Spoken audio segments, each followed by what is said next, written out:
The wind was a blade, sharp and merciless, slicing across the peaks of the Whispering Pines National Forest. It sculpted the snow into ghostly apparitions, erasing the trail just moments after Ranger Ethan Cole's snowmobile carved it. Visibility had dropped to near zero, a suffocating curtain of white that swallowed sound and light, leaving only the high-pitched scream of the gale and the growl of his engine. This was the kind of storm that legends were made of, the kind that old-timers would speak of for decades. A breaker storm that snapped ancient pines in half and drove all living things into deep, desperate hibernation. For Ethan, it was simply the end of a grueling 16-hour shift. Every instinct, honed by 2 years in these mountains and a decade before that in the concrete canyons of a city that felt a lifetime away, screamed at him to turn back, to seek the warmth and safety of his small, isolated ranger station. He was about to do just that when a flicker of movement, or perhaps the lack of it, caught his eye. Off the trail, near a jagged outcrop of rock that offered the barest illusion of shelter, was a dark shape. It was a mound, barely distinguishable from the landscape. A slight anomaly in the otherwise pristine blanket of white. It was probably just a fallen log or a shadow cast by the swirling snow, but it was wrong. A sigh escaped his chapped lips, his breath instantly crystallizing in the frigid air. Duty, that relentless master, wouldn't let him ignore it, cutting the engine. He was plunged into a sudden, roaring silence. The wind howled with a new ferocity, no longer muffled by the machine. He pulled his thermal goggles down, the world shifting into a pale, ghostly blue. Every step was a battle, the snow sinking to his thighs, the cold a physical weight on his chest. As he drew closer, the shape resolved itself. It was an animal, a large dog, its thick, dark fur so encrusted with ice and snow that it looked more like a statue carved from frozen earth. It was curled into the tightest possible ball, a posture of final surrender to the elements. Ethan felt a familiar, dull ache in his chest. He'd seen it before. Wildlife was the first casualty of a storm like this. He knelt, his gloved hand reaching out to brush the snow from its flank, expecting the unyielding stiffness of death. But then he felt it, a tremor, a faint, almost imperceptible shiver that ran through the creature's body. It was alive, barely. A surge of adrenaline, cold and sharp, cut through his weariness. "Hey, boy. Hey there," he murmured, his voice hoarse, instantly snatched away by the wind. "Come on now, let's get you out of this." His training kicked in. A calm, methodical sequence of actions designed for just such an emergency. He unslung the thermal rescue blanket from his pack.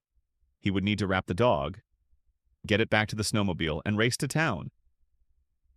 Dr. Sharma's clinic was the only hope, but as he moved to lift the dog's head, he saw why it was curled in such a peculiar, desperate way. Its body wasn't just coiled against the cold, it was wrapped around something. Its front paws, frozen solid in their position, were tucked protectively over a bundle of what looked like a dirty, threadbare wool blanket. Ethan's heart hammered against his ribs. This was no longer a simple animal rescue. The cold that had been seeping into his bones was suddenly forgotten, replaced by a chilling dread that had nothing to do with the temperature. His hands, clumsy in their thick gloves, moved with a newfound urgency. He carefully, gently, brushed away the snow that had drifted between the dog's body and the object it was guarding. The dog let out a sound, not a growl, but a low, guttural moan that was pure agony. It was a plea, a protest, a sound that spoke of a loyalty that had pushed it far beyond the limits of endurance. Its eyes, barely visible slits beneath a crust of ice, were fixed on him. "It's okay," Ethan whispered, though he wasn't sure if he was talking to the dog or to himself. "I'm here to help, I promise." He worked his fingers under the dog's stiff legs, trying to pry them away from the bundle without causing more harm. The limbs were rigid, frozen in their protective embrace. With a final, careful effort, he created enough space to see what lay beneath. It wasn't supplies, it wasn't scavenged food. It was the corner of a small, fleece-wrapped parcel. And from within that parcel, a flicker of color that had no place in this world of white and gray. Pale pink? Ethan's breath hitched. The air in his lungs seemed to freeze solid. The ghost of his own past, a sterile hospital room. A tiny, still form. The suffocating silence of a home that was no longer a home rushed at him, threatening to pull him under. He squeezed his eyes shut for a second, fighting them back. Not now. Now. He had to be a ranger. He had to be a professional. With a surge of desperate strength, he finally moved the dog's unresisting paws aside. He pulled back the corner of the wool blanket, then a layer of soft fleece beneath it, and he stared down into the face of a baby. Its skin was terrifying, waxy blue. Its tiny lips were tinged with purple. There was no visible breath, no sign of movement. It was a perfect, still doll, abandoned to the fury of the storm, but pressed against the fading warmth of the dying dog. It had been given a chance, a microscopic, impossible chance. In that moment, the blizzard, the cold, and his own exhaustion ceased to exist. There was only the dog, a silent, ice-clad guardian, and the precious secret it had refused to surrender. Ethan's mission had changed. This wasn't just a race against the cold anymore. It was a race against death itself. And he knew, with a certainty that chilled him to his soul, that he was already minutes behind. The return journey was a blur of primal terror and laser-sharp focus. Ethan had carefully tucked the tiny, frigid bundle inside his own jacket, a desperate attempt to shield it with his body heat. The dog, a dead weight of ice and fur, was precariously strapped to the cargo rack behind him, wrapped in the crinkling silver of the thermal blanket. Every bump and lurch of the snowmobile sent a jolt of fear through him. The wind fought him for control, a malevolent entity trying to reclaim its prey. But Ethan's will was a match for the storm's fury. He pushed the machine harder, faster. His knuckles white on the handlebars, his mind a mantra of a single word: live. Live. Live. He practically fell through the door of the Whispering Pines Veterinary Clinic. A blast of snow and icy air invading the small, warm waiting room.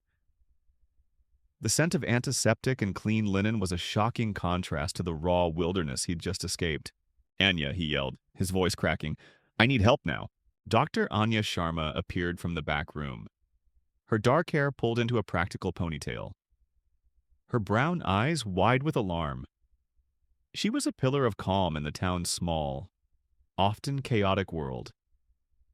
She took in the scene in an instant, Ethan, his face etched with a desperate urgency she'd never seen before, and the enormous silver-wrapped shape he was already untying from his snowmobile just outside the door. "Bring him in," she said, her voice steady and commanding, pointing to the steel examination table in the main treatment room. "What happened?" "Found him in the storm." "Severe hypothermia," Ethan said. His words clipped as he and Anya maneuvered the heavy, frozen dog onto the table. But that's not all. He turned back, fumbling with the zipper of his jacket, with hands that trembled slightly. He drew out the small, blanket-wrapped bundle and placed it on the second, smaller examination table. Anya's professional demeanor faltered for a fraction of a second. Her eyes darted from the nearly dead dog to the still, silent form. "Ethan, what is that?" "A baby." He breathed, his voice barely a whisper, but he was protecting her. The full weight of the situation descended upon the small room, as heavy and suffocating as the snow outside. There was no time for questions, no time for shock. Anya's focus became absolute. "Check for a pulse?" "A breath, anything," she commanded. turning her attention to the dog. I'll take him. You take her. It was a battlefield triage. Anya and her young assistant, Ben, began working on the dog with practiced efficiency. They cut away the ice-caked fur, surrounded his body with heated blankets, and started searching for a vein to administer warm IV fluids. The dog's temperature was dangerously low, his breathing shallow, his heartbeat a faint. Thready flutter. He's a fighter, Anya murmured, pressing a stethoscope to his chest. To have survived this long. He deserves a name. Let's call him Shadow, for the way you found him. A shadow in the white. Meanwhile, Ethan's world had shrunk to the tiny, still form on the table before him. He carefully unwrapped the layers of fleece and wool, revealing the infant. Her skin was mottled and terrifyingly pale. He pressed his fingers to her neck, searching for a pulse, his own heart pounding in his ears. For a terrible, eternal second. There was nothing. Then a flicker, so faint he thought he'd imagined it. I've got something, he said, his voice tight. Anya looked up, her eyes locking with his. Breathe for her. Ethan, gently. He lowered his head, his mind flashing back to CPR courses, the impersonal plastic dummies a world away from this fragile, human life. He covered her tiny mouth and nose with his own and gave 2 small, tentative puffs of air. He watched her chest, praying for a sign. Nothing. Again, Anya urged, her voice a lifeline. He breathed for her again. And this time, it happened. A tiny, almost imperceptible rise and fall of her chest. It was followed by a sound, a pathetic, kitten-like mewl that was the most beautiful sound Ethan had ever heard. A single. Hot tear escaped his eye and fell onto the blanket. She was alive. Relief washed over the room, so potent it was almost dizzying. But the fight was far from over. Anya directed Ethan on how to slowly warm the baby, wrapping her in special heated blankets, monitoring her temperature, ensuring the process was gradual to avoid shock. For the next hour, they worked in a state of heightened, silent communion. The only sounds were the beep of the heart monitor they'd attached to Shadow, the rustle of blankets, and the soft, encouraging murmurs from Anya and Ethan to their respective patients. A powerful, unspoken bond was being forged between the two of them, a partnership born of shared crisis and a profound respect for the raw tenacity of life. Finally, the immediate danger seemed to pass. The baby's skin tone was returning to a more natural, pinkish hue, and she was breathing on her own. Shadow's heartbeat was stronger, his body slowly, painstakingly warming from the core. Anya peeled off her gloves, her shoulders slumping slightly with exhaustion. She looked at Ethan, who hadn't moved from the baby's side. I've never seen anything like it, she said softly, her gaze drifting to the magnificent dog on the other table. The loyalty. To stay there. Giving every last bit of his warmth to protect her. He knew. He knew what he was doing. Ethan nodded, his throat too tight to speak. He looked from the recovering infant to the heroic dog. They were 2 halves of a single, impossible story of survival, a story that had begun in the heart of the blizzard and found its sanctuary here. The storm still raged outside the clinic's windows, but inside, a fragile glimmer of life had been coaxed back from the void, and with that life came a host of new, urgent questions. Who was this child, and who would leave her to die in the snow? The hours that followed were a fragile truce with death. The infant, stabilized and sleeping in a makeshift incubator Anya had fashioned from a heated kennel and a swarm of monitoring equipment, was a testament to their small victory. Her breathing was even, her color almost normal. Across the room, Shadow lay under a mound of blankets, a slow drip of warm fluids feeding into his veins. His shivering had subsided, replaced by the deep, exhausted sleep of a soldier after a long war. The storm continued its assault on the small clinic, but inside, a pocket of determined calm prevailed, with the immediate medical crisis averted. The silence in the room became filled with unspoken questions. Who was this child? Where had she come from? We need to find out who she is, Anya said, her voice low as she watched the baby sleep. Someone, somewhere, must be missing her. Or they know exactly where she is, Ethan replied, his tone grim. The thought hung in the air between them, ugly and cold. People don't just misplace a baby in a blizzard like this. This was deliberate. He began with the blankets she'd been wrapped in. They were worn, but clean. One was a standard issue fleece, the kind you could buy anywhere.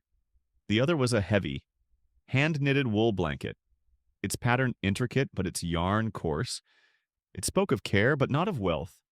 There were no tags, no laundry marks, nothing to identify their origin. It was Anya who found the first real clue, while gently sponging the baby's neck. Her fingers brushed against a thin chain, tucking her finger beneath it. She carefully drew it out.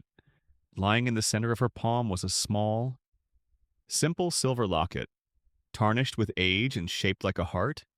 It wasn't fancy or expensive, but it was clearly cherished. "Ethan, look," she whispered. He moved to her side, leaning in to look.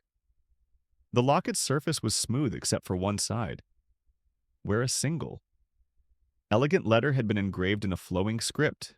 E. The letter seemed to hum with significance. It was a tangible link, a whisper from a past they couldn't see. E for Elizabeth Emily Emma. It was a name, a mother's name, perhaps, or the baby's. It transformed the tiny infant from a nameless victim into a person with a story they were now irrevocably a part of. Ethan's mind, which had felt slow and heavy for 2 years, began to sharpen. The methodical calm of the ranger was being overlaid by the restless, analytical energy of the detective he once was. He saw the locket not just as a piece of jewelry, but as evidence, motive, identity. "Keep it safe," he said, his voice taking on a new authority. "Bag it. Don't wipe it down. We treat everything as part of a crime scene from now on." Anya nodded, her expression serious. She understood the shift in him, the reawakening of a dormant instinct. Their attention turned back to the other patient. Shadow's breathing was deeper now. As Anya gently checked the area around his neck for frostbite, her fingers snagged on something hard and unfamiliar beneath his thick, matted collar. "What's this?" she murmured, parting the damp fur. Tucked securely against the worn leather of the collar was a small pouch. It was made of dark, stitched leather, no bigger than a thumb, and frozen solid. A leather thong had been expertly looped and knotted around the collar's buckle, designed to stay put through anything. This was no accident. It hadn't been snagged on a branch. It had been placed there deliberately. Ethan took the collar from her, his touch reverent. He held the frozen pouch in the palm of his hand. It was a vessel, a time capsule from the heart of the storm. The full weight of the dog's desperate pilgrimage hit him. Shadow wasn't just a loyal pet protecting his owner's child. He was a messenger, entrusted with a secret he had carried to the very brink of death. This discovery was the final catalyst. The weary, grieving man who had sought refuge from his past in the quiet solitude of the mountains was gone. In his place stood Detective Cole, faced with the most important case of his life. This was not abandonment. This was something far more sinister. Someone had tried to erase a mother and her child, to bury their existence under a mountain of snow. They had counted on the storm to be the perfect accomplice, the perfect weapon. But they hadn't counted on the indomitable will of a loyal dog, and they hadn't counted on him. Ethan and Anya locked eyes over the sleeping infant and her heroic guardian. The unspoken understanding was absolute. They were no longer just a ranger and a veterinarian who had saved 2 lives. They were the custodians of a secret, and they would see it through to the end. The frozen pouch in his hand was the key. And he knew with a certainty that settled deep in his bones, that it would unlock a truth that someone in Whispering Pines was desperate to keep buried. By dawn, the blizzard had eased its maniacal assault into a steady, heavy snowfall. Whispering Pines was buried, a town silenced and softened under a thick blanket of white. Inside the clinic, the rhythmic beeps of the monitors were a comforting heartbeat. The baby was stable, and Shadow had even lifted his head for a moment, his tail giving a single, weak thump against the blankets before he succumbed to sleep again. Ethan knew this fragile sanctuary couldn't last. He was a park ranger, not a detective or a child protective officer. The law had to be involved. Despite the gnawing suspicion in his gut, protocol was clear. He used the clinic's landline to call the one person in charge of law and order in the valley, Sheriff Al Brody. An hour later, the sheriff's oversized 4x4, the only vehicle capable of plowing through the unplowed streets, crunched to a halt outside. Sheriff Brody entered, bringing with him a gust of cold air and an aura of unshakable authority. He was a big man, broad-shouldered with a weathered face that looked as if it were carved from the local granite. He'd been the sheriff for 30 years, and he carried himself with the easy confidence of a man who believed he owned the town he policed. "Cole," he grunted, shaking snow from his heavy coat. "Phone line's been buzzing all morning. Figured it had to be you.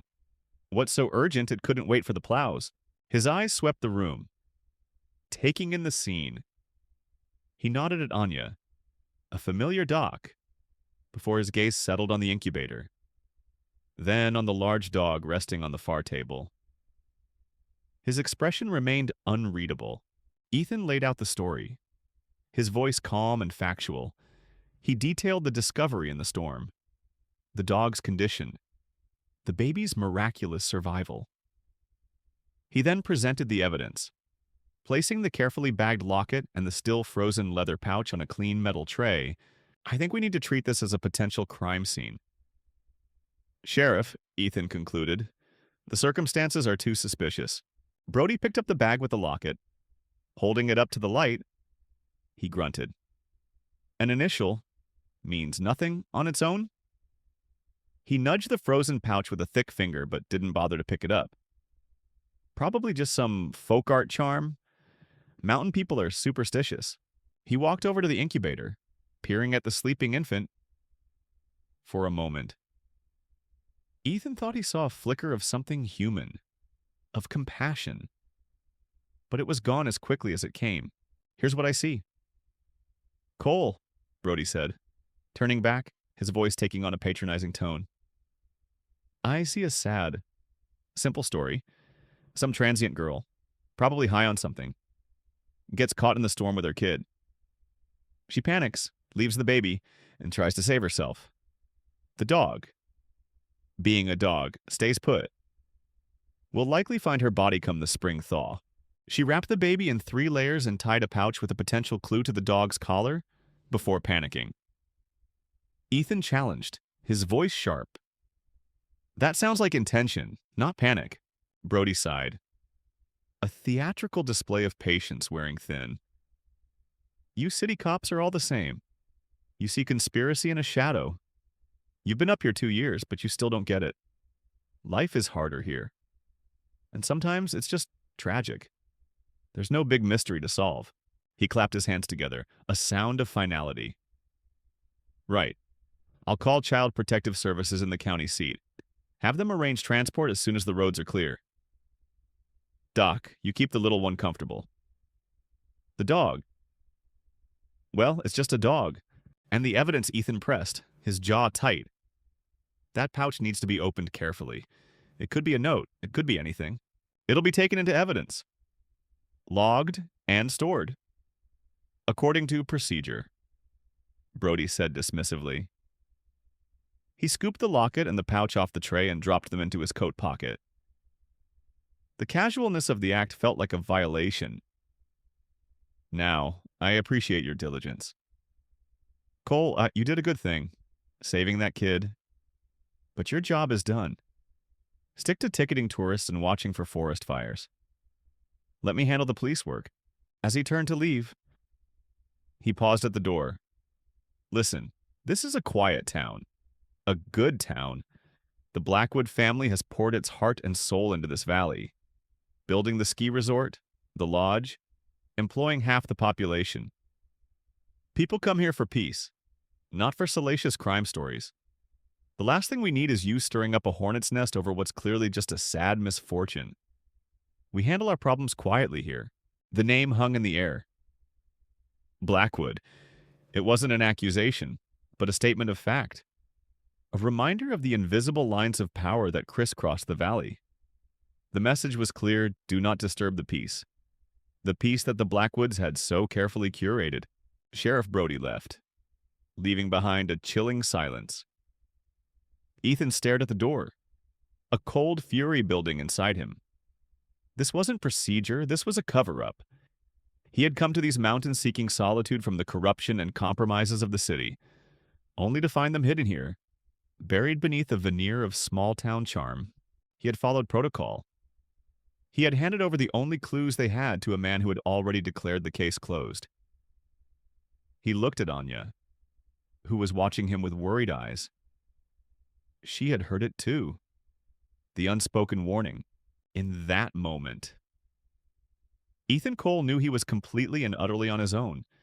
The wall of silence he'd encountered had a face, a voice, and it wore a sheriff's badge. And it was protecting something after Sheriff Brody's departure. A heavy, oppressive silence settled over the clinic. Anya was the first to speak, her voice barely above a whisper. You have to be careful. Ethan, he took the evidence. Anya, he's burying it. He's doing what he's told, she corrected gently. Her eyes dark with a local's understanding. In this valley, the sheriff's office keeps the peace, but the Blackwoods define what peace looks like. You heard him. You push this. You're not just pushing against Brody. You're pushing against them. People here, they know which side their bread is buttered on. They have long memories. Ethan looked from the sleeping child to the recovering dog.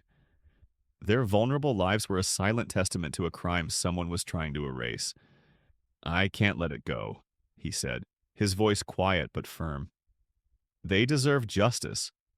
The mother deserves a name. He knew the official channels were not just closed, they were barricaded. If he was going to find the truth, he would have to do it the old-fashioned way on his own. Off the books. One quiet conversation at a time. His only lead was the ghost of a letter E. Over the next 2 days, as the plows slowly cleared the main roads, Ethan began his discreet inquiries. He moved through the town not as a ranger, but as the outsider he was, trying to casually glean information. At the town's only diner, the Hungry Pine. He nursed a coffee and asked the waitress, a woman named Brenda with tired eyes and a forced smile, if she'd heard of any families missing someone. Can't say I have. Ranger, she said, wiping down the counter with a damp rag, her eyes refusing to meet his. Folks tend to hunker down in this weather. Everyone's accounted for. Far as I know, but as she turned away, Ethan saw her reflection in the coffee machine. She shot a nervous glance towards the back of the diner, where 2 men in Blackwood logging jackets were eating breakfast. The message was clear. It was the same story at the general store. The proprietor, a portly man named George, was happy to talk about the storm, the price of propane, anything and everything until Ethan asked about a young woman. Maybe new to town, maybe with a name starting with E. George's friendly demeanor evaporated. Lots of seasonal workers come and go from the resort, he said, suddenly busy arranging a display of canned beans. Can't keep track of them all. You'd have to ask up at the Blackwood main office. They handle all that. He wouldn't look at Ethan again. The wall of silence was absolute. It was polite. It was smiling. But it was as impenetrable as a foot of solid ice. People he'd shared casual greetings with for 2 years now looked through him. He was no longer just the quiet ranger. He was a problem. A man asking questions that were not meant to be answered. The invisible influence of the Blackwood family was a suffocating presence, choking off the truth before it could even be whispered. Frustrated and weary, Ethan found himself at the Rusty Pick, the town's only tavern. That evening, the bar was dimly lit, smelling of stale beer and wood smoke. He took a seat in a dark corner, the half-empty glass of beer in front of him offering little comfort. He was at a dead end. That's when a shadow fell over his table. He looked up to see an old man, his face a road map of wrinkles, his eyes a startlingly pale blue. He clutched a glass of whiskey in a gnarled hand. He was Gus, one of the last of the old-time prospectors who lived in a ramshackle cabin deep in the woods. "You're stirring the silt." "Ranger?" Gus said, his voice a low rasp. He didn't ask for permission before sliding into the opposite chair. "Best let it settle. I'm just asking questions, Gus. You're asking the wrong ones in the right place." "Which makes them dangerous," the old man countered. He took a long sip of his whiskey. "This mountain's got its own kind of royalty. They like their views clean and their secrets buried deep." Ethan leaned forward, his voice low. "I'm looking for a girl. Her name might start with an E. She had a baby." Gus let out a humorless chuckle. He stared into his glass as if seeing a ghost. "Some girls are like the Indian paintbrush that grows up on the high ridges. Bright, beautiful, and they think they can grow anywhere, but they don't realize the soil up there belongs to someone else. And if they get in the way of the view..." He trailed off, shrugging. "They get crushed, plucked out, like they were never there at all." He lifted his gaze from the glass and pinned Ethan with his pale blue eyes. The hint of drunkenness was gone, replaced by a deadly seriousness. "You found something in that storm, didn't you? Something that was meant to stay lost? You listened to me." "Ranger?" "That mountain," he said, nodding almost imperceptibly towards the massive peak that loomed over the town, where the opulent Blackwood mansion was a distant glimmer of light. "It don't forgive. You keep poking the sleeping bear that lives up there, and it'll do more than just growl. It'll make sure you get buried. Too deeper than any snow." Without another word, Gus drained his glass, pushed himself up from the table, and shuffled away into the tavern's gloom, melting back into the shadows he came from. Ethan sat alone in the corner, the old man's words echoing in the silence. The cryptic warnings had finally given his faceless enemy a name and a location. He was no longer just searching for a ghost named E.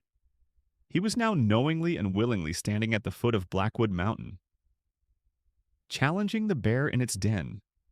And for the first time, he felt a sliver of genuine fear. Ethan returned to the warmth of the clinic, Gus's ominous words echoing in his mind. The sight of the baby, now sleeping peacefully in the incubator, solidified his resolve. Anya had started calling her Hope, and the name fit. She was a tiny beacon of innocence in a growing storm of secrets and fear. Her steady breathing was a quiet rebuke to the town's willful silence. He watched Anya check the infant's vitals, her touch gentle and sure. "No one's called." "Have they?" he asked, though he already knew the answer.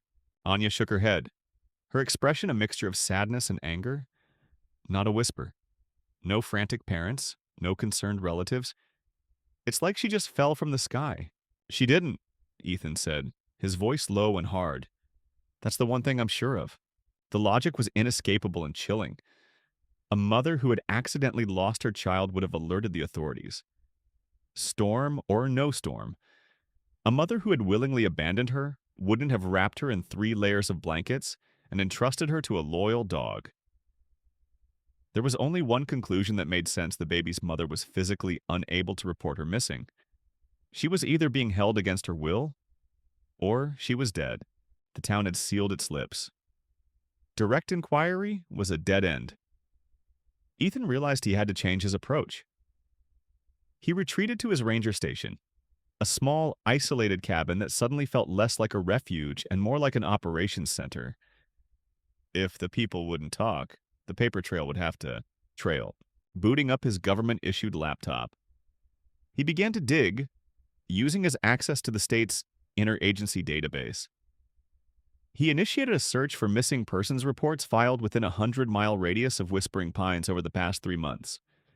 He filtered for females between the ages of 16 and 30. The list that populated the screen was dishearteningly long and ultimately useless. There were teenage runaways who had returned home, domestic disputes, and cases that had been resolved. None of them fit. None of them had a name beginning with E. Frustration mounted as hours bled into one another. The screen glowed in the dark cabin, mocking him with dead ends. He was searching for a ghost with nothing but a single initial. He leaned back. Rubbing his tired eyes, he was thinking like a ranger. Following the most obvious trail, he needed to think like a detective again. What was he missing? The assumption. He was assuming the mother went missing around the same time as the baby. But what if she disappeared long before? What if the pregnancy itself was part of the secret that needed to be buried, with a renewed sense of purpose? He modified the search parameters. He widened the time frame to the last 18 months. Then he made the crucial change. He removed the active case filter, toggling the search to include cases that had been closed, withdrawn, or dismissed. The system whirred for a moment, sifting through a much larger dataset of forgotten tragedies and resolved incidents. He scrolled through the results, his eyes scanning names and dates, his mind a blur of fatigue, and then he saw it. It was a report filed 6 months ago. Case number 734B, name Vance, Alara, age 19. Filed by Vance, Miriam mother. His heart began to pound. A slow, heavy drumbeat in the silent room. Alara? The age was right. The location was right. But it was the case status that made the hairs on his arms stand up. Status closed. He clicked on the file. The initial report was frantic, filled with a mother's terror. Her daughter, Alara, hadn't come home from her job at the Blackwood Mountain Lodge. She wasn't answering her phone. It was completely out of character. The report was dated June 12th. Then came the follow-up. Dated June 15th, just 3 days later, it was a supplemental entry. Brief and chillingly sterile. Subject located via telephone interview. Confirmed she has left town voluntarily for personal reasons. Expressed a desire for no contact. Mother informed. Case closed. No further action required. The entry was signed by the reporting officer, Sheriff Al Brody. Ethan stared at the screen, the pieces clicking into place with the force of a physical blow. Alara Vance, a 19-year-old girl working at a Blackwood property, vanishes. Her mother files a report. 3 days later. Sheriff Brody, the same man who is stonewalling him now, declares the case closed based on a supposed phone call. A girl who voluntarily leaves town doesn't send her baby out into a deathly blizzard with her dog as a final. Desperate act. He finally had her name, Alara. She was no longer a nameless victim or a phantom E. She was Alara Vance, a 19-year-old girl who had been erased. The official record was a lie, a neat and tidy cover for a dark and terrible secret. A wave of cold fury washed over him. He now had the anchor for his investigation. His next step was clear. He had to find Miriam Vance. He had to learn everything there was to know about her daughter, Alara. And he had to find out why Sheriff Brody was so invested in making sure she stayed gone. Ethan's discovery of Alara Vance's name felt like a key turning in a lock. He spent a sleepless night planning his next move: find the mother. Miriam Vance. He would approach her carefully, gently. He would be the compassionate official that Sheriff Brody was pretending to be. But before he could even put on his coat the next morning, a familiar, imposing vehicle plowed its way to the clinic. Sheriff Brody stepped out, but this time his demeanor was different. The folksy, dismissive mask was gone, replaced by a cold, hard glint in his eyes. He wasn't there to chat. He was there to end things. He strode into the clinic, flanked by a stern-faced woman in a drab suit who clutched a briefcase. Dr. Sharma? Cole, Brody announced, his voice devoid of any warmth. This is Ms. Adalbright, from County Child Services. We're here for the child. Ethan stood in front of the incubator. A silent, physical barrier. On what grounds? Sheriff. Brody unrolled a document with a flourish. It was an official order, stamped and signed by a county judge. On the grounds that the child is a ward of the state, the case of Jane Doe, infant, is now officially closed. You've identified the mother, Anya asked, her voice sharp with disbelief. We have, Brody said. Smoothly. A little too smoothly. An anonymous tip came in late last night. The mother has been tentatively identified as a known transient, a girl with a history of drug problems who was seen passing through the area last week. It appears she hitched a ride out of the county before the storm hit. A tragic, but sadly not uncommon, case of parental abandonment. The story was neat, plausible, and utterly false. It was a fabrication designed to be an official, impenetrable wall. Mrs. Albright's team is already on its way, Brody continued, his eyes fixed on Ethan. They'll be here within the hour to transport the infant to a state facility down in the city. Better care there, more resources. It was a blatant power play. Brody was removing the heart of the mystery, the living evidence that proved a crime had been committed. Once the baby was gone, lost in the bureaucratic maze of the state system, Ethan's investigation would lose all its momentum. You're making a mistake. Sheriff, Ethan said, his voice dangerously quiet. The only mistake, Brody shot back, would be to let this circus continue. Ethan decided to play his only card. I know about Alara Vance. The name landed in the room like a grenade. Ms. Albright looked confused, glancing from Ethan to Brody. The sheriff's face, for a split second, lost its composure. A muscle twitched in his jaw. I read the file. Sheriff, Ethan pressed on. 19 years old. Disappeared 6 months ago. You closed the case yourself. An initial. Yeah, it's on the locket. Don't you think that's a lead worth pursuing before you ship this baby 200 miles away? Brody's face flushed with anger. He took a step closer to Ethan, his sheer size an act of intimidation. The Vance case is closed. I spoke to the girl myself on the phone. It is a private family matter.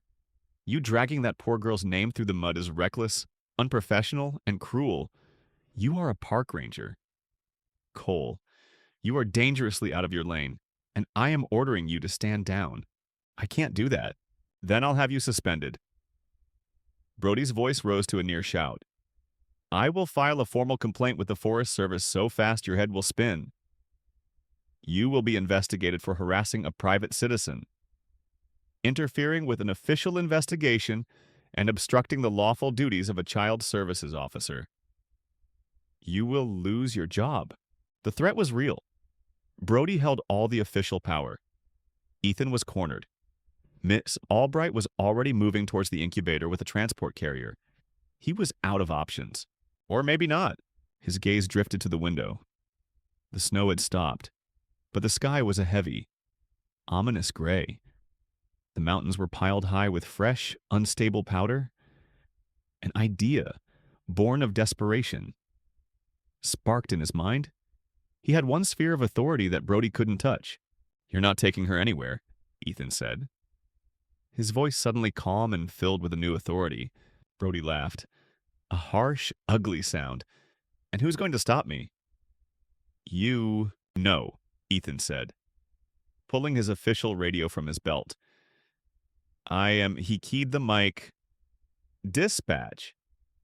This is Ranger Cole, Unit 7. Be advised. Due to extreme overnight snowfall and high winds, I am assessing the avalanche risk on Ridgeback Pass as severe. Effective immediately. I am closing the pass to all unauthorized traffic. All routes out of the valley are officially closed for the next 24 hours, pending a full safety evaluation at dawn tomorrow. I repeat. The pass is closed. He unkeyed the mic and looked straight at Brody. The sheriff stared at him, his mouth agape. He understood the gambit instantly. The transport team could not get in or out. Ridgeback Pass was the only road, and it cut directly through the national forest. It was Ethan's jurisdiction. A federal ranger's authority over a federal pass trumped a county sheriff's. Brody's face turned a shade of purple. He was outmaneuvered, beaten by a bureaucratic loophole. He pointed a trembling finger at Ethan. "You just made the biggest mistake of your life." "Cole," he snarled, his voice a low, venomous hiss. "The mistake," Ethan replied, his gaze unwavering, "was thinking I would just stand aside, fuming." Sheriff Brody spun on his heel and stormed out of the clinic, the bewildered Ms. Albright trailing in his wake. The immediate threat was gone. The baby was safe. For now. But Ethan knew he had just declared open war. He had bought himself a day, maybe two, and he had to use every single second of it. The clock was ticking. The silence that followed Brody's retreat was heavy with the consequences of Ethan's actions. He had drawn a line in the snow, and now he stood on one side, with the entire town establishment on the other. Adrenaline gave way to a cold, hard reality. He had, at most, 48 hours. "He won't let this go," Anya said, her voice trembling slightly as she stared at the door Brody had slammed. "He'll call his superiors. A judge? He'll find a way to get that order enforced." "I know," Ethan said. "Which is why we can't waste a single minute." He was pacing the length of the small clinic, his mind racing. "I need to find Miriam Vance. Now. Before Brody gets to her and scares her into silence for good." "He might have already," Anya warned. "If he closed the case 6 months ago, he's had plenty of time to tie up loose ends." Ethan stopped pacing. A grim smile touched his lips. He tied up a loose end, but he didn't get all of them. He walked over to a supply cabinet and reached behind a box of sterile gauze. His fingers closed around a small, plastic evidence bag. Inside it was the frozen leather pouch from Shadow's collar. Anya stared, her eyes wide with confusion. "But I saw him." "Brody took it." "He took a pouch," Ethan corrected. "A decoy from my survival kit. It looks almost identical. A flicker of the old-school street cop he used to be surfaced. I learned a long time ago never to hand over your only piece of evidence to someone you don't trust. I made the switch right after you found it, before I even called him." Anya looked at him with a newfound respect. He wasn't just a ranger with a good heart, he was a fighter, thinking steps ahead of his enemy. The pouch was their last. Best hope. It was a direct message from Alara, a truth she had entrusted to her loyal dog. Now, they had to uncover it. The process of thawing it was painstaking. Anya, with her surgeon's precision, took charge. Rushing it could destroy whatever was inside. She placed the frozen pouch in a sterile, sealed container and submerged it in a water bath with the temperature controlled to the 10th of a degree. It was a slow, agonizing wait. They watched as the frost on the dark leather slowly melted, as the material gradually lost its rigid, stone-like quality. Every minute that ticked by was a minute Brody was using against them. Ethan felt the pressure mounting, a physical weight on his shoulders. He imagined the phone calls being made, the favors being called in. After nearly an hour, Anya carefully removed the pouch from the bath. It was soft and pliable, though still cold to the touch. The leather was dark with moisture, using a pair of fine-tipped tweezers and a scalpel. Ethan began to work at the tiny, intricate knots of the thong that held it closed. His hands were steady, his focus absolute. This was a sacred act, completing the final leg of Shadow's desperate mission. Finally, the knot came free.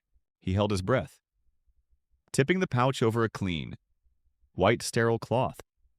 He expected a tightly folded, waterlogged piece of paper, maybe a tiny key or a lock of hair. Instead, something small, black, and plastic slid out, landing on the cloth with a faint click. It was a micro SD card. For a moment, they just stared at it, a wave of shock and disbelief washing over them. It was so modern, so mundane, yet so completely unexpected. A voice from the past, delivered via digital memory, but their elation was short-lived. As Ethan gently prodded it with the tweezers, the full, devastating reality became clear. The card was in terrible shape. A thin, jagged crack ran directly across its surface, splitting it nearly in two. The delicate gold contact points were corroded, a telltale sign of severe water damage. A cold knot of despair tightened in Ethan's stomach. They had come so far, fought so hard, only to be left with this, a broken piece of plastic, a garbled, unreadable secret. It was like finding a locked treasure chest without a key. Only the chest itself was shattered. It's broken, Anya whispered, her voice filled with disappointment. All this for nothing. Ethan stared at the damaged card. He saw the crack, the corrosion, the seeming impossibility of it all. But he also saw Ilara. He saw a terrified 19-year-old girl in her last moments, making a desperate choice. She hadn't chosen a note that could be destroyed by water. She had chosen this. She had bet her daughter's future on the resilience of technology, hoping, praying, that its contents could survive even if she didn't. "No," he said, a new resolve hardening his voice. "It's not nothing. It's damaged, but it might not be dead." He looked up at Anya, his eyes intense. This is her voice. Anya, it's her testimony. It's everything. People recover data from crashed planes and burned buildings. It's a long shot, but we have to try. The fragile piece of plastic on the white cloth was no longer a symbol of despair. It was a challenge, a race against time and decay. Their 24-hour window was closing, and they were holding a broken key. Now, they had to find a locksmith capable of performing miracles, and they had to do it before Sheriff Brody came back to bury the truth. And them, for good. The tiny, broken SD card sat on the table between them. A fragile vessel of hope. But it was a hope that required an expert, and time was the one thing they didn't have. Ethan knew he had to split his focus. The card was a technical problem, but Miriam Vance was a human one, and therefore, more vulnerable. Brody would be looking to silence any loose ends, and Ilara's mother was the biggest one of all. "Anya, I need you to stay here," Ethan said, his voice urgent. "Guard that baby with your life. Don't let anyone in except me. No one." "Where are you going?" "To see Ilara's mother," he replied. Pocketing the small evidence bag containing the SD card, it's time she knew her granddaughter is alive. The address from the 6-month-old police report led him to the forgotten edge of town, where the manicured lawns of whispering pines gave way to untamed forest. Miriam Vance's cabin was small and weathered, nestled amongst a stand of aspens, their skeletal white trunks stark against the snow. A plume of smoke rose from the chimney, the only sign of life. This was a place of retreat, of quiet sorrow. He knocked on the door, the sound startlingly loud in the silent air. After a long moment, it creaked open a few inches, held by a chain. A woman's face, pale and etched with the fine lines of a deep, settled grief, appeared in the gap. Her eyes were wary, accustomed to being left alone.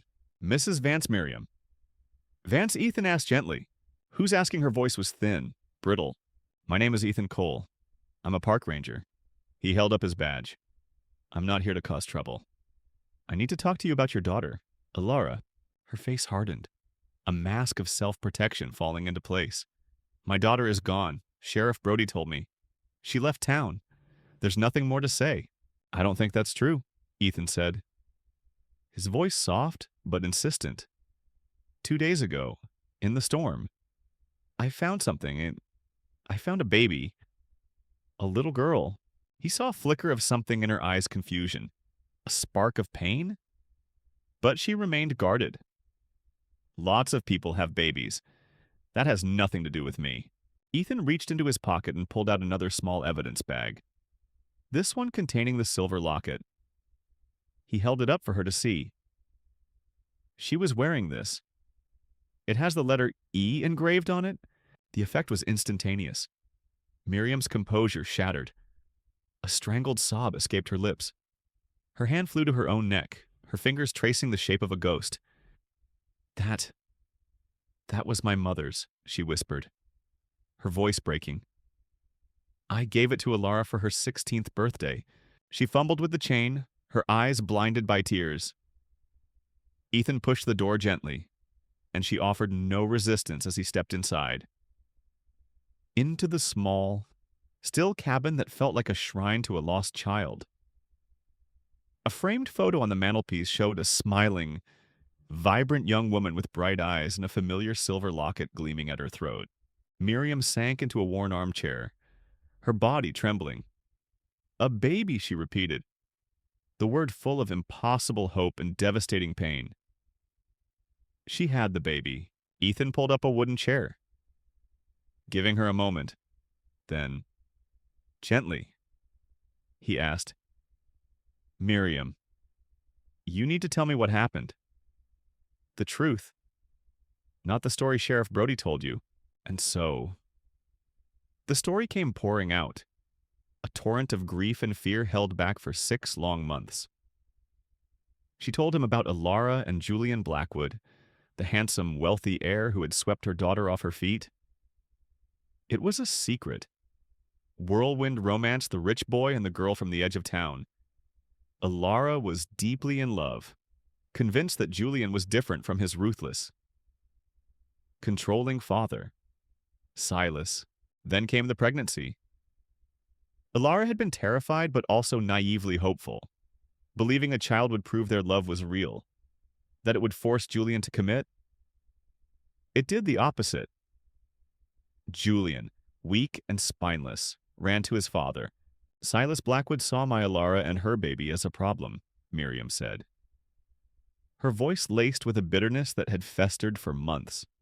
A scandal that would complicate some billion-dollar deal he was working on. He offered her money, a disgusting amount of money to go away and have an abortion. Alara had refused, heartbroken by Julian's betrayal. She had come home to her mother the night she disappeared, her face stained with tears. She told me Silas was furious. Miriam choked out, reliving the nightmare. Her last words to me, she said, "They're going to handle it, Mom. They promised they're going to handle everything." The next day, she was gone. Miriam, frantic, filed the report. 2 days later, Sheriff Brody arrived. He was calm, fatherly, and utterly convincing. He told her he'd received a call from Alara herself, that she was ashamed, that she'd run off with a boy her own age, and that she begged her mother not to look for her. Brody had preyed on her shame and confusion, convincing her that pursuing it would only ruin Alara's reputation. Defeated and alone, Miriam had believed him. She had given up. Ethan listened, a cold, hard rage solidifying in his chest. The entire sordid picture was now clear. This wasn't just a cover-up. It was the calculated destruction of a young woman's life to protect a family's power and fortune. Silas Blackwood had given the order. Julian had allowed it, and Sheriff Brody had buried it. He looked at the weeping woman before him, a mother who had been robbed not only of her daughter, but of her granddaughter and the truth itself. He rose from his chair, his mission now forged into an unbreakable vow. "Miriam," he said, his voice resonating with a certainty that cut through her grief. "Your daughter was brave and strong, and her baby is safe. I promise you. I will not let what they did stay buried." He left the cabin with the weight of Alara's story on his shoulders. He finally understood the full scope of the evil he was facing, and he knew the broken SD card in his pocket was the only thing that could make them pay. leaving Miriam Vance's cabin. Ethan felt the weight of his promise settle upon him. He had the motive. He had the victim. He had the villains. What he didn't have was proof. The entire case rested on the fractured sliver of plastic in his pocket. His 48-hour deadline, self-imposed by closing the pass, was a ticking bomb. He couldn't risk sending the card out of the valley. Brody would be watching the mail. The courier services. He needed a local solution, and he needed it now. His mind landed on the one option he had. A gamble he knew he had to take. Whispering Pines Tech. A small, cluttered shop on Main Street run by a young tech whiz named Leo. Leo was the town's go-to expert for everything from fried hard drives to cracked phone screens. He was sharp, a bit nerdy, and as far as Ethan knew, not directly connected to the town's power structure. The shop smelled of ozone and burnt plastic. Leo, a skinny young man with thick glasses perched on his nose, looked up from the guts of a dismantled laptop. "Ranger Cole," he said. Surprised. "Don't tell me the Forest Service is still using Windows XP." "Worse," Ethan said, getting straight to the point. He placed the evidence bag with the broken SD card on the counter. I need you to recover whatever you can from this. It's for an investigation, it's urgent, and it needs to be kept completely 100% off the record." Leo picked up the bag, whistling under his breath as he examined the crack. Oof, that's a nasty fracture. And the corrosion on the contacts? This thing took a bath. Data recovery on a card this damaged is tricky and expensive. "I'll pay whatever it costs," Ethan said, his eyes intense. "Can you do it?" Leo's eyes lit up with the challenge. The professional pride of a specialist. "I've got some deep-level recovery software that might be able to read around the damaged sectors. No promises, but I can try. It'll take me all night to run the scans." "Do it," Ethan said, feeling a fragile sliver of hope. "And Leo, discretion is everything. No one can know you have this." "My lips are sealed," Leo promised, tapping the side of his nose. "You've got my word. I'll call you the second I have anything." Ethan left the shop, the unease in his gut warring with his desperate hope. He had just handed over the key to the entire case to a near stranger.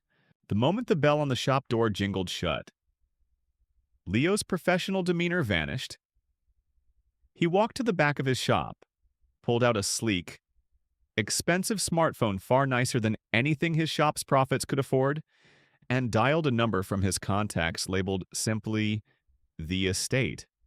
The phone was answered on the first ring.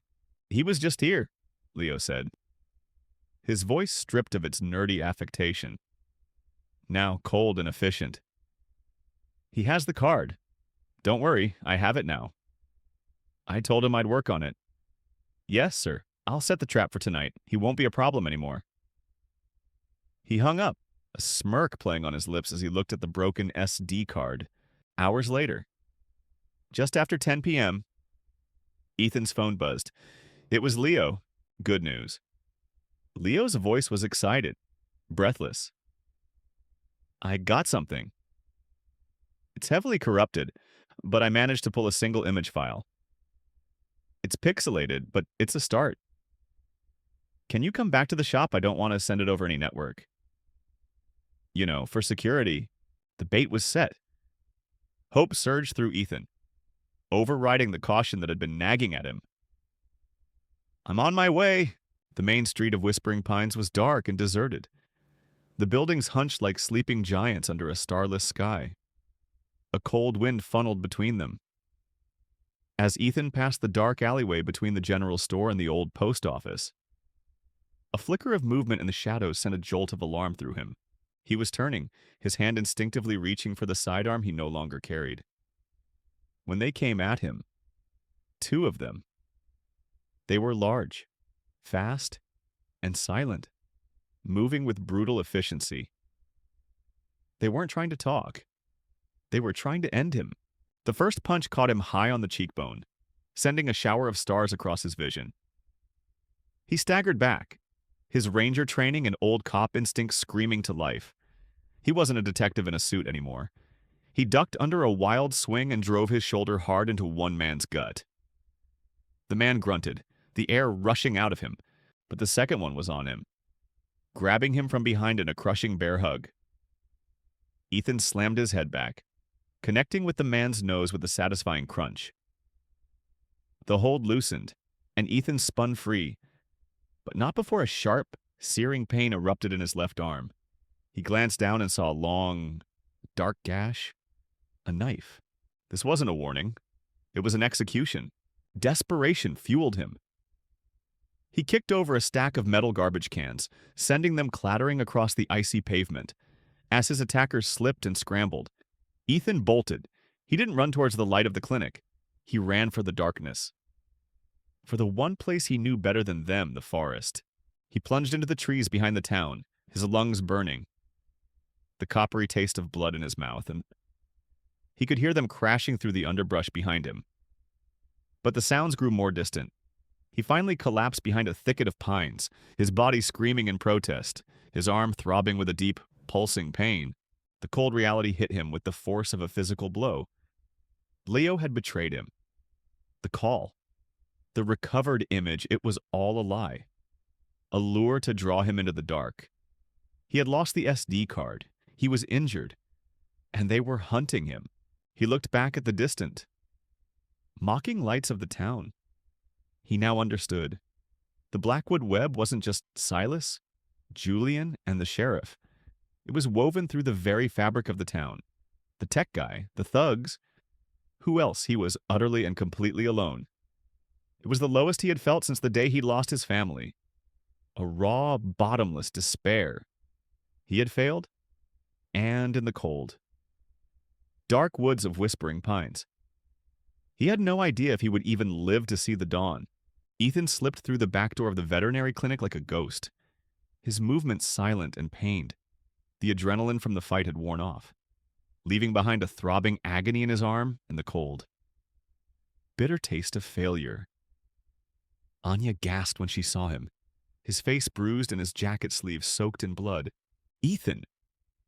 What happened? She cried, rushing to his side. It was a trap, he rasped, sinking into a chair as she hurried to grab her medical kit. Leo, he works for them. They were waiting for me. As Anya cleaned and stitched the deep knife wound on his forearm, her hands surprisingly steady. The full scope of their predicament settled over them. Ethan was a marked man. The Blackwood's web was wider and more venomous than he had imagined. They had lost the SD card, their only piece of concrete evidence. His 48-hour blockade on the pass was a dwindling resource. And once it was lifted, Brody would have him arrested on fabricated charges, and the baby would disappear into the system forever. They were trapped. Checkmated at every turn. There's no one left to trust, Ethan said. The words heavy with despair. No one. Anya finished wrapping his arm in a clean bandage.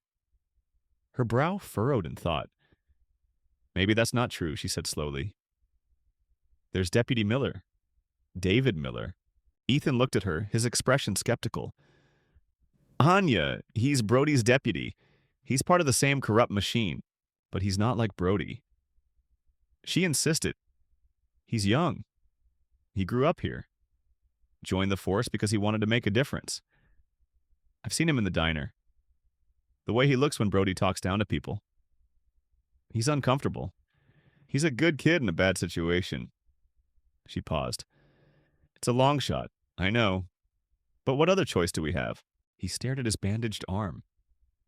After Leo's betrayal, trusting another stranger, especially a cop, felt like an act of insanity. But Anya was right. They were out of options. Playing it safe was a guaranteed loss. Their only hope was to embrace the biggest risk of all. Getting to Miller was the first challenge. Ethan couldn't be seen. He used his ranger's knowledge of the town's layout and patrol schedules.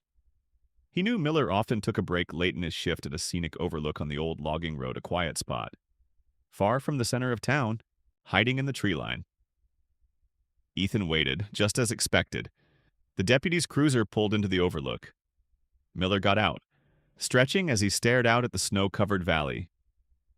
This was it. Ethan stepped out from the trees. Miller instinctively reached for his sidearm, his body tensing.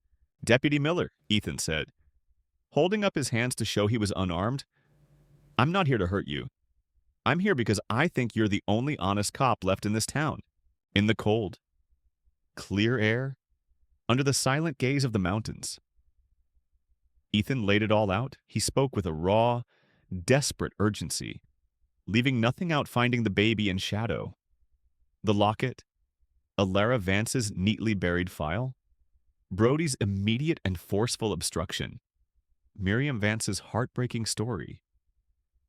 He told him about the SD card, Leo's betrayal, and the ambush in the alley, as proof. He pushed up his sleeve to show Miller the fresh, stark white bandage on his arm. "They tried to kill me last night." Miller. "And they will try again," Ethan said, his voice low and intense. "Brody is owned by the Blackwoods. He's not upholding the law, he's enforcing their will. You took an oath. I'm asking you to honor it. Help me get justice for that girl they murdered and the baby they left to die." Miller stood frozen, his face a mask of conflict. Every word Ethan spoke resonated with the young deputy's own secret doubts and fears. He remembered Brody telling him to lose a speeding ticket for a Blackwood truck. He remembered the dismissive way the sheriff handled domestic complaints from the poorer side of town. Ethan wasn't telling him a story. He was providing the missing pieces to a puzzle Miller had been staring at his whole career.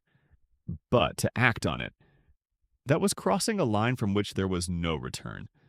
It meant betraying his boss, his department, and making an enemy of the most powerful family in the state.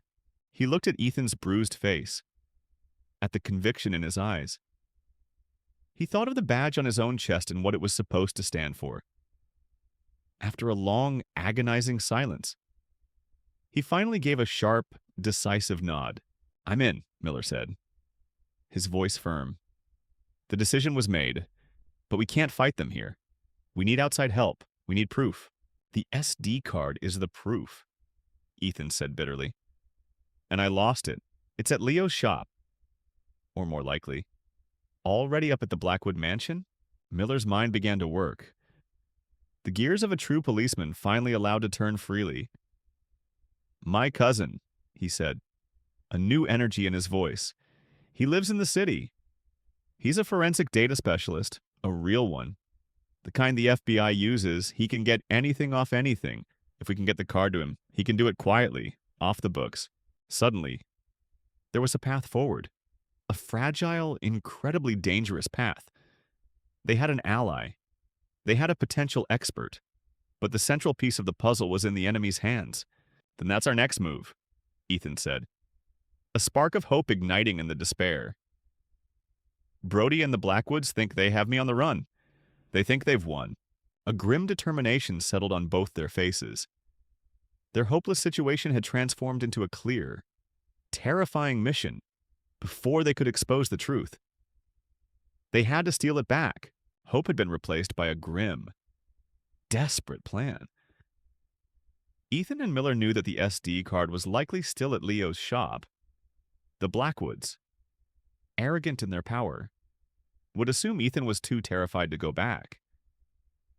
They would see him as prey, not a threat. It was a miscalculation they intended to exploit. The plan was simple and suicidally risky. Miller would create a diversion, using a burner phone. He called in an anonymous tip about a major brawl involving hunters at the Rusty Pick Tavern. On the far side of town, it was the kind of call Brody, eager to assert his authority, would have to respond to personally, likely taking his hired thugs with him, as the sirens wailed in the distance, pulling the town's attention away. Ethan, cloaked in darkness, slipped into the alley behind the tech shop. He'd disabled the flimsy alarm system on a previous scouting mission. A moment later, he was inside, moving silently through the cluttered workshop. His heart pounded against his ribs. He searched Leo's main workbench, under loose papers. Inside open computer cases? Nothing. Panic began to prickle at him. Had they already moved it? He ran his hand under the main drawer and his fingers brushed against the telltale edge of duct tape. He ripped it free. There it was. The tiny, broken card. He was out of the shop in seconds, melting back into the shadows. He met Miller an hour later at their prearranged spot, a hollowed-out stump deep in the national forest. Without a word. Ethan passed him the card.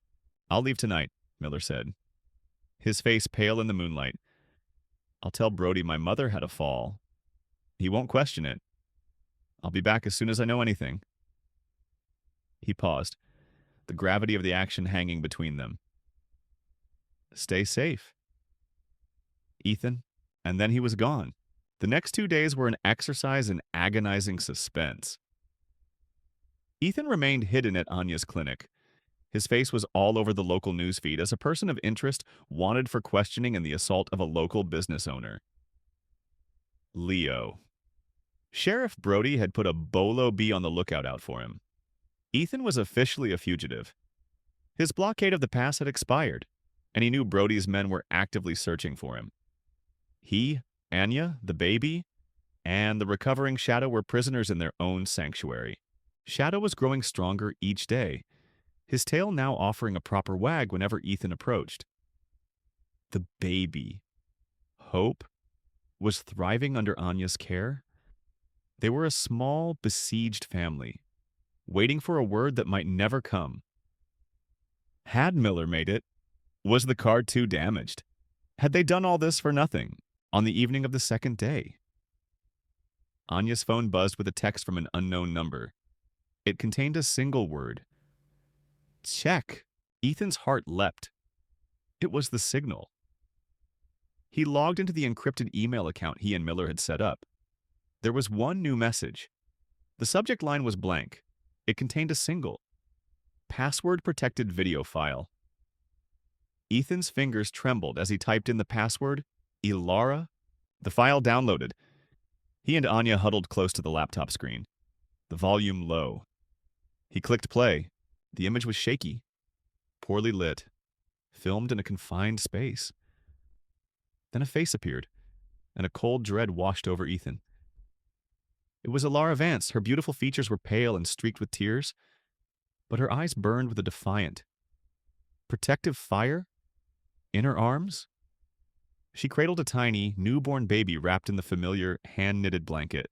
Her voice was a raw, terrified whisper, a sound that would haunt Ethan forever. "My name is Ilara Vance. If you're seeing this, it means I'm gone." A sob caught in her throat, but she forced it down. "The man I loved. Julian Blackwood. He's the father of my baby." She looked down at the infant, her expression a heartbreaking mix of love and terror. His father, Silas Blackwood. He found out. He said my baby is a stain on his family's name, a threat to his business. He's taking her from me now. The camera shook violently as a sound was heard off screen. Ilara flinched, pulling the baby closer. He says he's taking her to a safe place. But he's lying. He's going to get rid of her. And then he's going to silence me. He promised he would. Tears streamed freely down her face as she fumbled with something out of frame. The view shifted, and they saw her hands, her dog's collar. It was Shadow. She was desperately stuffing the tiny SD card into the leather pouch. She hugged the dog's massive head, burying her face in his fur. "Find help!" "Shadow," she sobbed, her voice breaking completely. "Run, boy! Please, run! Save my baby. Save our Hope." The name struck Ethan and Anya like a physical blow. It wasn't a name Anya had invented, it was a mother's last wish. The video ended abruptly with the sound of a heavy door swinging open, casting a harsh light into the room, followed by a man's cold, impatient voice. "It's time to go." The screen went black. Silence. The only sound in the room was the soft hum of the incubator. Ethan and Anya stared at the blank screen, horrified, grief-stricken, and awestruck. They had just listened to a voice from the grave. They had witnessed Ilara Vance's last will and testament, It was undeniable, and it was explosive. It was proof. They finally had the weapon they needed to burn the Blackwood Empire to the ground. The question was no longer what the truth was. The question was how to use it without being buried alongside it. The black screen of the laptop reflected their stunned faces. Lara's last words hung in the air, an indictment and a sacred trust. Ethan moved immediately, his actions swift and precise. He was no longer just a ranger, he was an operator. He compressed the video file they created 2 encrypted copies, and uploaded one to a highly secure, anonymous cloud server based overseas. He then sent an automated, time-delayed email to a former partner from his detective days. The one man on Earth he knew was beyond reproach with the server link and password. The email was set to send in 24 hours unless he manually canceled it. It was a dead man's switch. If the Blackwoods silenced him, the truth would still scream from the heavens. Just as he finished, his burner phone vibrated. It was Miller, his voice a panicked hiss over the crackling line. "Ethan, you need to get ready. My cousin's system was flagged." It was a ghost alert sent to a private security firm the second he cracked the card's master encryption. The firm works for Blackwood Enterprises.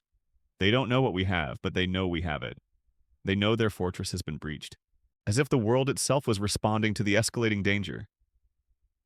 The wind outside began to howl with a new, terrifying fury. The light snowfall had morphed into a blinding, horizontal assault. The second blizzard, a monster that dwarfed the first, was descending upon Whispering Pines, promising to sever it completely from the outside world. There would be no escape. There would be no outside help. The Blackwoods knew it. 2. This was their chance, under the cover of a storm that would cripple any official response. They could erase every last piece of the puzzle. They could commit murder and let the blizzard bury the evidence. The first sign the attack had begun was not a sound, but a sudden absence of it. The gentle hum of the clinic's heating and the main lights flickered and died. A sudden, profound darkness fell, broken only by the faint emergency lights in the green. Glowing numbers of the incubator and Shadow's heart monitor, their battery backups kicking in. They cut the power. Anya breathed, her voice tight with fear. Ethan was already moving, his face a grim mask of determination. He handed Anya a heavy-duty flashlight. "Stay with the baby. Keep her away from the windows." Miller burst through the back door just as the power went out, his face white with snow and dread. "They're coming," he panted. 2 SUVs, no plates, headed this way. The sanctuary had become a trap. The 3 of them a fugitive ranger, a terrified veterinarian, and a rogue deputy were all that stood between a helpless infant and a team of ruthless killers. "We barricade the doors," now Ethan commanded. They worked in a frantic, silent unison, shoving heavy steel examination tables against the front and back doors. They blocked the lower half of the windows with desks and filing cabinets. The clinic, once a place of healing, was transforming into a makeshift fortress. Outside, the storm raged, a symphony of chaos that masked the enemy's approach. But they had a secret weapon. Shadow? His strength returned. Stood at the front of the room, a low, rumbling growl vibrating in his chest. His ears were pricked. His gaze fixed on the front window long before the humans saw anything. "He hears them," Ethan whispered. Then they saw it a shadow detaching itself from the swirling white. Then another. They weren't trying to shoot their way in. They were moving with tactical precision, testing windows, looking for a weak point. This was a siege. A heavy thud echoed from the back of the clinic, followed by the splintering of a window frame. Miller drew his service weapon, his hands shaking but his resolve firm. Ethan grabbed the heaviest tool he could find along, steel surgical tray stand. It wasn't a gun, but in his hands. It was a weapon. Anya clutched baby Hope to her chest, retreating to the most secure corner of the room, her body a shield. The baby, sensing the tension, began to cry. Her small wails a stark counterpoint to the howling wind and the terrifying sounds of the assault. The men outside were getting bolder, their movements more aggressive. A heavy object slammed against the main door, making the barricade groan. Another crash came from the side of the building, and this time, the sound of shattering glass pierced the din. They had breached the outer defenses. Ethan, Miller, and Anya exchanged a look of grim understanding. They were outmanned, outgunned, and trapped by a storm that had become their prison. The enemy was at the gates, and the battle for their lives and for the soul of Alara Vance was about to begin. The walls of their small sanctuary felt like they were closing in, and survival seemed like a distant, impossible dream. The crash of shattering glass was a declaration of war. One of the attackers, a large man clad in black, was halfway through the window frame of the clinic's storeroom. Miller fired his weapon once, the deafening shot echoing in the confined space. The bullet struck the wall, intentionally high, but the warning was clear. The attacker dropped back outside. It was a temporary victory. From the front of the clinic came a new sound, the grating screech of metal on metal, as a crowbar tried to find purchase on the main door. They were being squeezed in the brief, terrifying lull. Ethan's mind worked furiously. A defensive siege was a battle of attrition they could not win. They had to break the script. They had to go on the offensive. Miller. "Cover me," Ethan yelled. He grabbed a heavy-duty animal tranquilizer gun from a cabinet and loaded a dart filled with a potent sedative Anya had prepared. As the back window shattered completely, an attacker began to climb through shadow, a blur of dark fur and furious instinct. Launched himself at the man, his jaws clamping down on the man's arm. The man screamed, and in that moment of distraction, Ethan fired the tranquilizer dart. It hit the man square in the chest. He staggered back, his eyes glazing over before he collapsed in the snow. Ethan grabbed the man's two-way radio from his belt. It was a desperate, insane gambit, but it was the only one he had. He keyed the mic, deepening his voice, mimicking the thug's brusque tone. "He's down," Ethan growled into the radio, winking at a stunned Miller. "The Ranger is down, but he won't talk. He says he'll only deal with Blackwood himself. He wants to trade the video for his life." Silence on the other end. Then a crackle. "Where?" "The main house," Ethan said, the lie tasting like genius. "Your boss's house. Call off your dogs. 1 hour. Or he says the video goes to every news station in the country." It was a masterstroke of psychological warfare. Playing on Silas Blackwood's arrogance, the tycoon would never trust his hired help with something so important. He would demand to handle the exchange himself, to look his enemy in the eye as he crushed him. As predicted, a new order crackled over the radio. "All units, pull back. Return to the estate. Now." The sounds of the assault ceased. The shadows outside retreated into the storm. They had their window. "Let's go," Ethan commanded. "We're taking the fight to him." The journey to the Blackwood mansion in Miller's cruiser was a nightmare of screeching tires and zero visibility, with Anya in the back, clutching hope, and Shadow panting in the cargo space. They raced through the blizzard. The mansion loomed out of the swirling snow, a monument of glass and stone, its lights blazing defiantly against the storm. It was the fortress of the man who thought he was a king. They slipped in through a service entrance Ethan had spotted on architectural plans he'd pulled up earlier.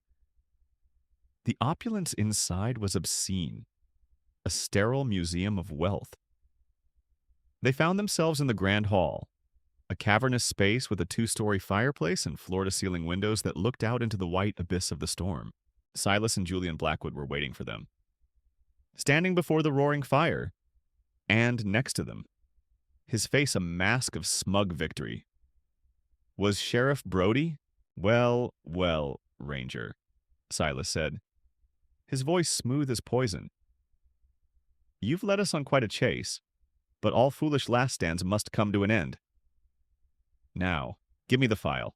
Ethan stepped forward, projecting an aura of defeat. "She's safe," he said. "The baby. That's all I wanted." A noble sentiment. Silas sneered. The file, please. You think I'm a fool? Ethan said, his voice suddenly changing, hardening. You think I'd bring it with me? He held up his phone. I didn't come here to surrender. Silas, I came to deliver judgment before anyone could react. He tapped a single icon on his phone. He had hacked into the mansion's wireless network. Suddenly, every screen in the room, the massive television over the fireplace, the smart displays on the walls, even Silas's own tablet on the table flickered to life. Alara Vance's face, pale and terrified, filled the screens. Her whispered, heartbreaking final words echoed through the grand hall, amplified by the state-of-the-art sound system. My name is Alara Vance. Julian Blackwood is the father. His father, Silas, is going to silence me. Run, Shadow, save our hope. The effect was cataclysmic. Julian let out a strangled cry and collapsed, sobbing, a pathetic wreck of a man consumed by his guilt. Sheriff Brody's face went white with sheer panic. Silas Blackwood's composure finally, completely, shattered. The mask of the sophisticated billionaire fell away, revealing the face of a rabid animal trapped in a corner. Kill them! He shrieked, his voice cracking with fury. Kill them all! No witnesses. Brody, his survival instincts overriding everything, drew his weapon.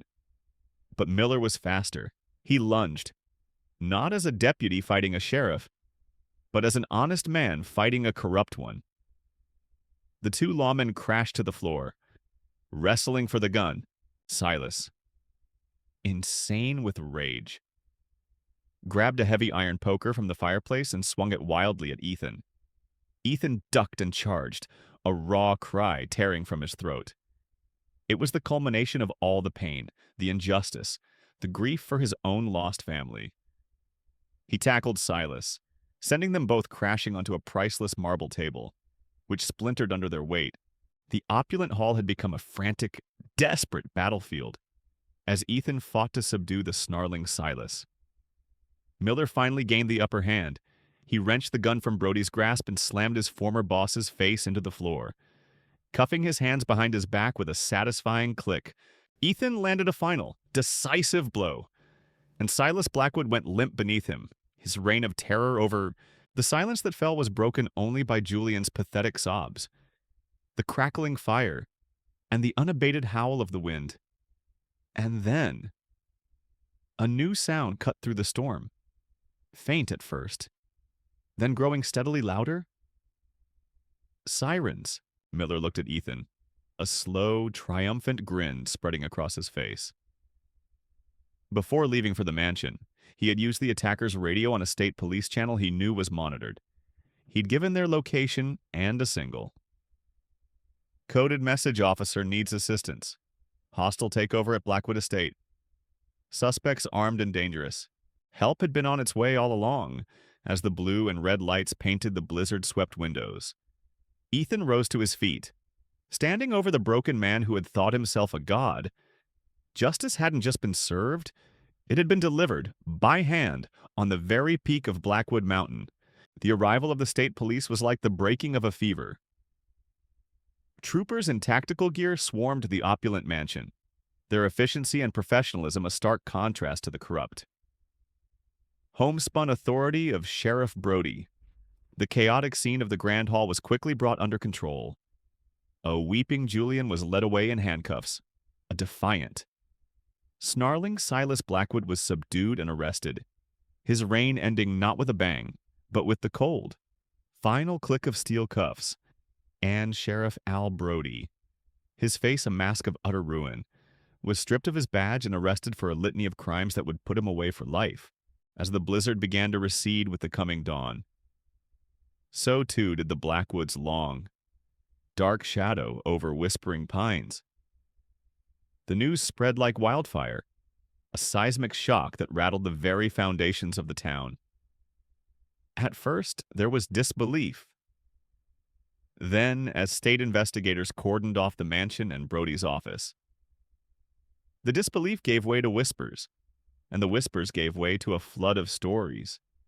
Decades of intimidation, of quiet threats, of land deals that were anything but fair. The town's long-held secrets came pouring out. A collective unburdening. The fear was broken in the days that followed. The full scope of the Blackwood criminal enterprise was laid bare. Silas and his hired thugs were charged with the murder of Alara Vance. Conspiracy and kidnapping. Leo, the tech, was arrested as an accomplice. Julian, in exchange for his full confession, faced lesser charges. His weakness having finally, ironically, saved him from a life sentence. But the real story, the one that mattered, was not happening in a courtroom. It was happening in the quiet, sterile room of the county hospital where baby Hope had been transferred. It was there that Ethan brought Miriam Vance. He watched from the doorway as the grieving mother, who thought she had lost everything, laid her eyes on her granddaughter for the first time. Miriam approached the incubator, her hand outstretched, trembling. She gently touched the baby's tiny hand, and Hope's fingers instinctively curled around her grandmother's. A lifetime of sorrow melted away in a flood of tears, not of grief, but of profound, impossible joy. She had a new purpose. She had a new reason to live. She had her daughter's legacy in her arms. A week later, another reunion took place.